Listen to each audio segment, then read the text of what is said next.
Let's move on to Part B of our interest assignment, Simple Interest Assignment 1.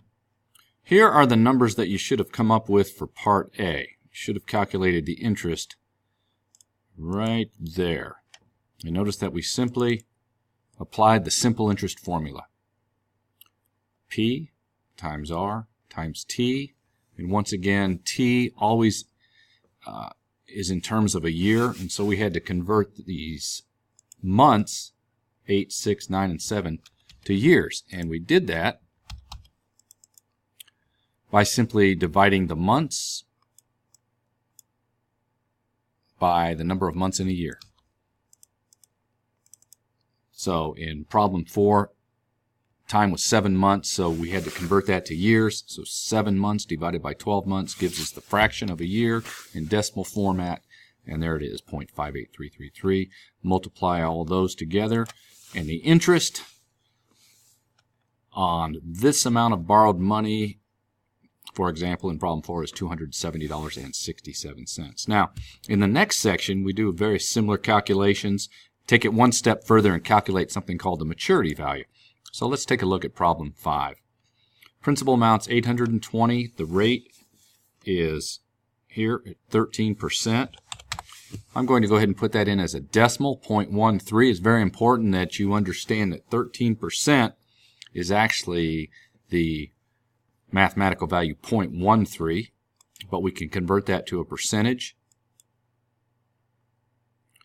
And always nice to have one decimal place. Time, 3 months. Like I said, if you want to go ahead and convert that to lowest terms, you can do that. 3 divided by 12. If you were to convert it to lowest terms, you could simply put in, knowing that that was 1/4 of a year, you could put in equals 1/4, or you could simply type in 0.25.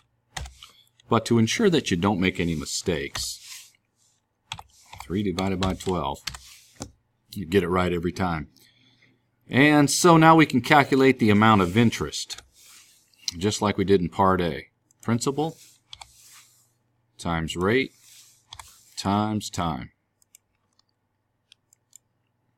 $26.65.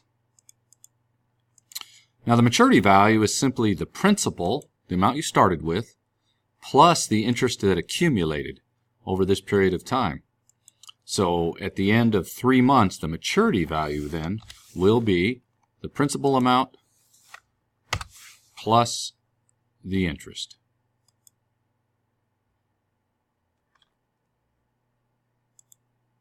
And there you go, $846.65.